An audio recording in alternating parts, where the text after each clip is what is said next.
Hi, this is David from Wilderside. Today I'm going to do a quick demo of how to cut one side of the crossbar using a jigsaw, and something very simple that many people might have in their shop. So here's the scenario.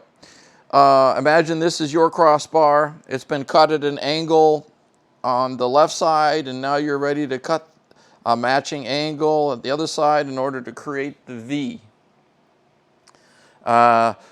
But you don't want to invest in a miter saw and so on and so forth as we have in other demos. This is going to be a quick, easy way. I think it's going to take me about 5 minutes to cut through this aluminum using a jigsaw. I've got a DeWalt 20 volt max cordless. I've used it a lot to cut aluminum. And I'll tell you what, I've found that these fast, clean blades, you can kind of see there's even some aluminum shavings in that. It's not a new blade, it's a used blade. Does very well. It's about 8 teeth per inch. Just a fast, clean wood blade. Works pretty well with aluminum. So I'm going to go ahead and get things set up here, and we'll go ahead and rock with it. So you're going to want to match the angle, and what you can use. What can you use is this tool here. So this tool is an 8-degree tool, and you can tell that by the Roman numerals of the 5111 indicating it's an 8-degree tool. I also have a note on my back tool because I use it all the time. So we're going to want the V. So I'm going to turn, you can turn the tool this way or this way, but that is an 8-degree, so just line it up on the back edge there and get out your Sharpie. And it doesn't have to be perfect because the tool that's provided, gives you the appropriate hole spacing and hole angle, and that's what's going to control the angle of the freedom bracket. This cut is primarily cosmetic at this point in time. It is not strictly an engineering cut. All right? So don't sweat it too much. Now, what I would tend to do would be to just clamp this down. I put little pieces of silicone underneath it to keep it from wiggling around, but it probably is unnecessary. Just with some quick clamps like so. Now what I'm going to do is drill a pilot hole out here to enable me to start the cut right in the middle of the bar. I'll be using my 5/16 center punch just to get that hole started. Now I'm going to have the hole mostly to the outside of the line, but a little bit on the inside as well, so that so let's go ahead and drill the hole. I'm going to start putting on safety glasses just because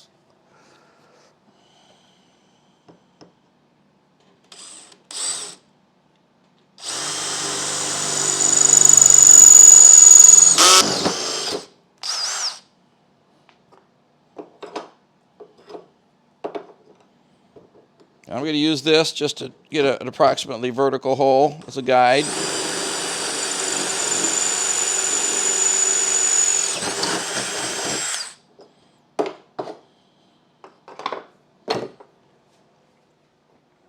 Okay, so that's what the hole looks like. It maybe is a little too much inboard, but again, it will not make any difference from an engineering standpoint. In fact, it'll make the cut go very easily.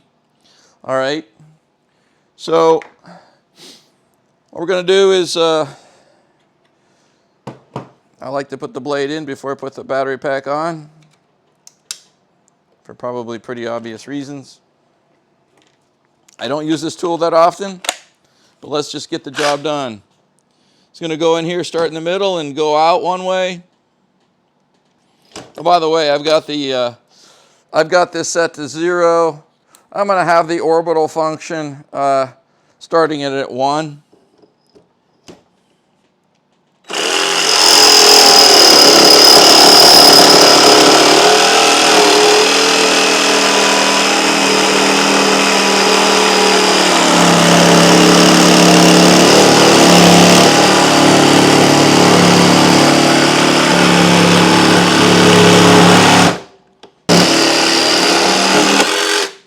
All right, that's done.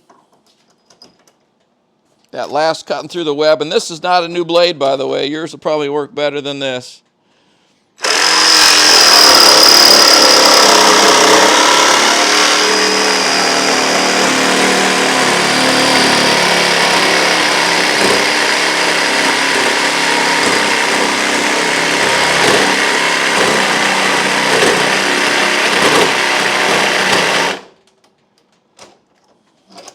Just about. It's going to be a little bit hot.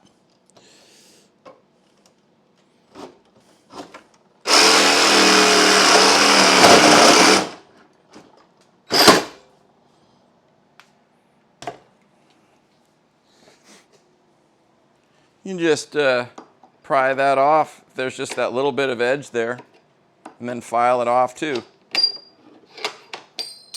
There it is. Okay, and then all I do is take a bit of a rasp, just clean up the edges a little bit.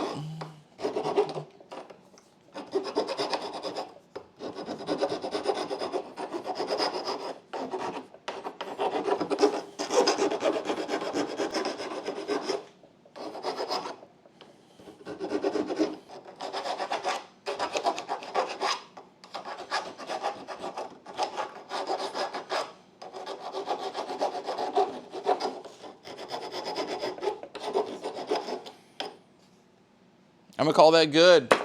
It's going to vacuum it up a bit.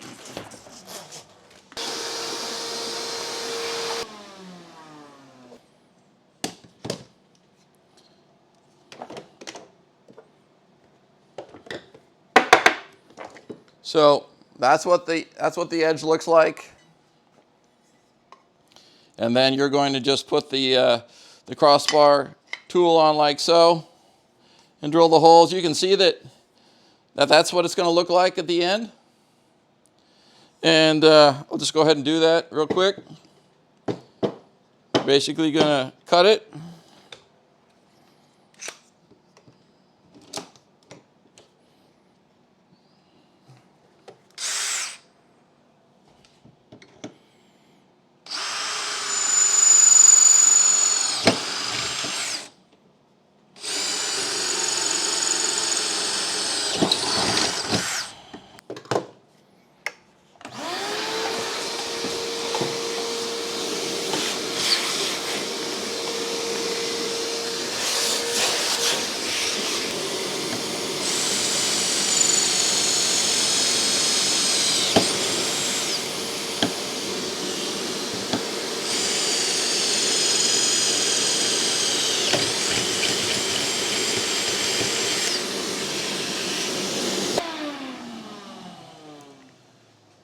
Now you can see I should have put the wood clamp over there. I didn't do it, but you know, it doesn't have to be done perfectly to do a perfect job, ultimately. You've got the holes drilled now on the crossbar. I have a little bit of a deburring tool. You can use whatever you like to do a little bit of a deburr. This is a Chaviv deburr, works really well.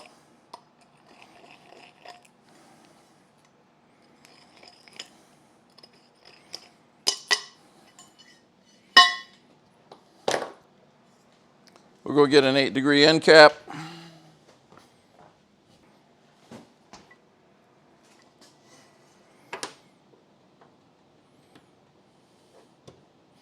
Press in the insert. So you've done the cut. It's a little bit edgy there, but I'm not going to worry about it for this demo. You slip the end cap in. Now you have a crossbar ready to go, ready to install. That was done before breakfast on a Saturday morning. Really not too hard. And you'll notice that there's that little bit of a half circle. That really is immaterial. That is simply a cosmetic feature. The freedom bracket goes right across there, and that's really not doing anything. So it doesn't hurt to do something like that. It doesn't have to be pretty to be done acceptably. If you want to take a piece of sandpaper and smooth that off a little bit more, no worries. But if you want to leave it just something like that, from an engineering standpoint, perfectly acceptable. We've done our crossbar before breakfast, before Wheaties, and This is David. Hope you've enjoyed this video. That's really all it took. I'm going to throw that blade away. That's a stinky, dull blade, and even then I was able to cut through that aluminum. If you have a brand new clean blade, it's going to go 5 times faster, I think. Thanks for joining this morning. Hope this is helpful. If you have any questions, please leave them in the comments below. If you're interested in a Freedom Launcher, please come to welderside.life. That is our official sales platform, direct to consumer. And until next time, tight lines.